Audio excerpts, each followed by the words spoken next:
Pulpen karya Mustaqim Cirebon ini berjudul Pulang.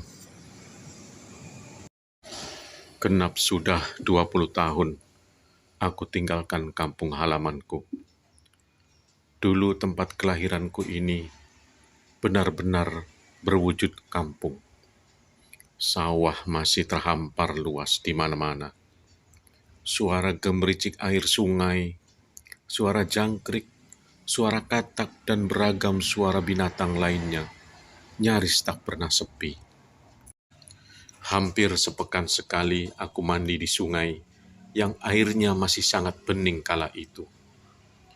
Suara bising kendaraan pun nyaris tak pernah kudengar.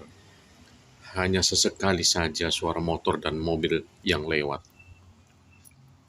Saat ini situasinya benar-benar sangat berbeda. Lebih dari separuh tanah pesawahan telah berubah menjadi rumah penduduk. Rumah BTN tumbuh bagai jamur di musim hujan. Di deretan paling depan, pinggir jalan raya, berjejer ruko-ruko yang konon sebagian besar pemiliknya adalah keturunan Cina. Aku percepat langkahku setelah turun dari becak yang pengemudinya adalah si Roji, teman SMP-ku dulu. Mengingat Roji, aku jadi sadar, ternyata setiap orang punya jalan hidup berbeda-beda, dan tidak semua yang kita impikan bisa menjadi kenyataan.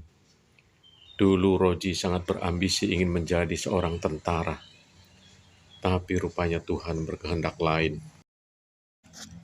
Mengingat Roji pula, aku menjadi lebih bersyukur karena cita-citaku saat ini tergolong sudah tercapai.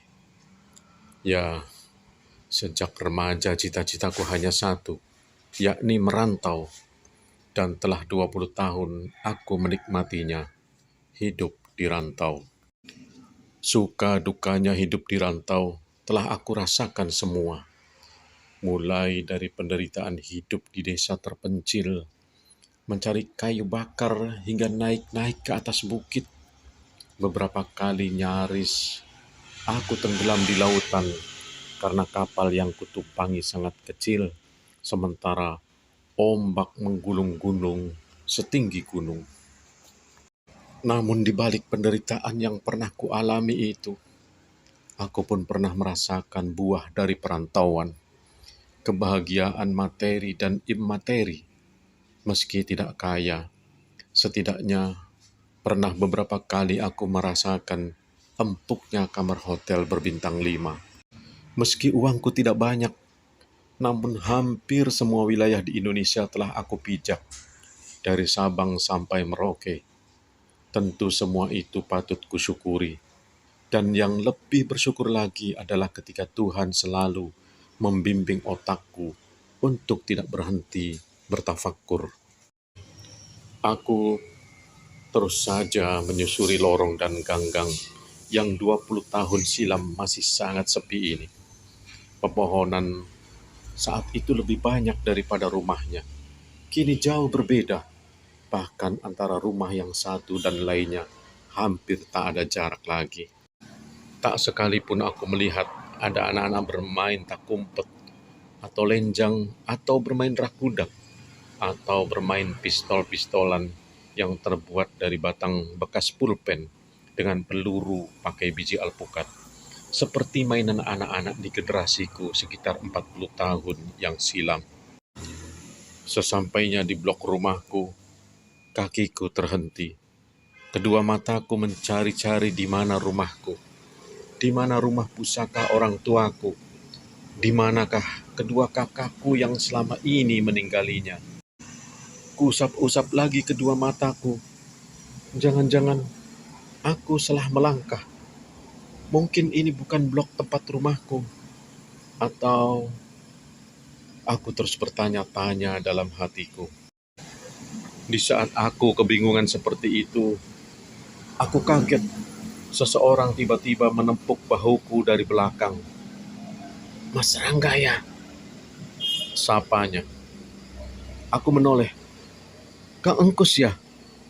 Refleks aku balik bertanya kepada orang tersebut. Ya, aku yakin dia adalah Mang Engkus, yang dulu penjual docang dan nasi lengko di sudut blok dekat stasiun.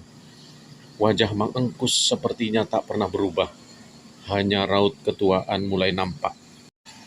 Mang, Mang Engkus, aku tidak salah kan? Disinilah blok rumahku yang dulu.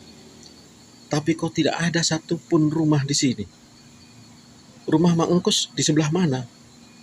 Ataukah aku telah lupa sehingga aku salah melangkah? Benar, kamu tidak salah. Disinilah blok kita dulu. Disinilah area perumahan tempat kita bertetangga dulu. Bekas rumahku di sebelah sana. Mang Engkus membalikkan badannya dan menunjukkan telunjuk jarinya. Diarahkan ke gundukan tanah yang dulu pernah berdiri rumahnya. Dan rumahmu yang dulu, rumah ibu dan kakak-kakakmu. Ya di sini, di tempat kita berdiri ini. Suara Mang Engkus tersedak. Ia tidak bisa lagi melanjutkan ceritanya. Mang Engkus tiba-tiba memelukku dan menangis. Aku pun terdorong ikut menangis. Apa yang telah terjadi, Mang? Aku penasaran. Rumah kita telah digusur. Blok dan kampung kita telah rata dengan tanah. Mang Engkus menuntaskan ceritanya. Aku berdiri terpaku, menatap hamparan tanah bekas rumahku berdiri. Puing-puing pun rupanya sudah tidak ada. Ya, perasaanku sangat berkecamuk dan tidak menentu. Badanku tiba-tiba lemas. Dan aku pun roboh. Terima kasih.